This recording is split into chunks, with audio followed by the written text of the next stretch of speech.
Waktu kecil, saya sering dengar kata si Bual-Buali disebut-sebut dalam lagu-lagu Batak. Awalnya saya pikir itu cuma nama gunung atau tempat suci, tapi ternyata semakin saya cari tahu, si Bual-Buali juga pernah menjadi legenda hidup di dunia transportasi Sumatera, khususnya Sumatera Utara. Buat saya, cerita tentang perusahaan otobus si Bual-Buali bukan sekadar soal bus yang lewat di jalanan Tapanuli atau Sumatera Timur. Ini cerita tentang keberanian, perubahan, dan bagaimana satu ide bisa mengubah wajah kehidupan banyak orang. Bayangin, tahun 1937,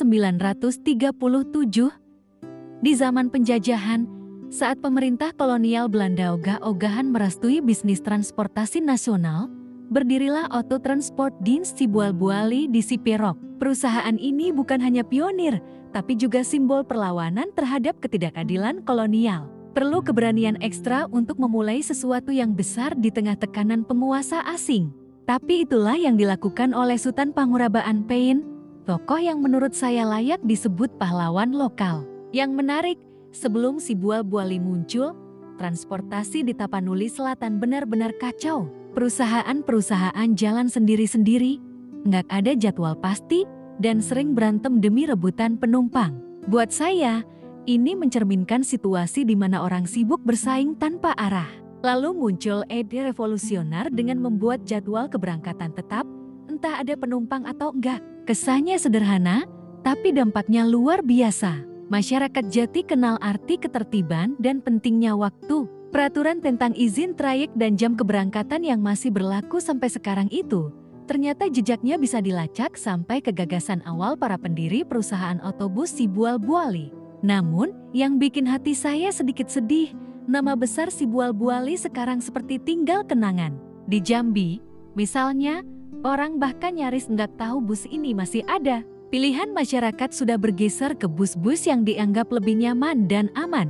Saya paham sih, kebutuhan zaman sekarang memang beda, tapi tetap saja rasanya ada yang hilang.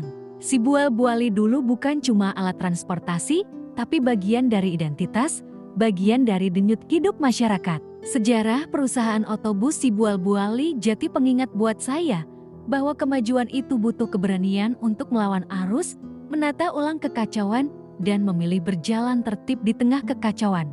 Sama seperti kisah transportasi di Salatiga yang ditulis ini Setiawati dalam skripsinya, di mana transportasi awalnya bergantung pada tenaga manusia dan hewan, lalu berkembang seiring perbaikan infrastruktur. Sumatera pun mengalami hal serupa. Tapi peran manusia, ide, dan keberanian adalah bahan bakar utama yang mendorong perubahan itu terjadi. Hari ini mungkin orang sudah lupa siapa Sutan Pangurabaan Pein. Tapi tanpa beliau, mungkin jalan-jalan Sumatera tak pernah punya ketertiban. Tanpa si Bual-Buali, mungkin tidak pernah ada sistem keberangkatan tetap yang sekarang jadi standar.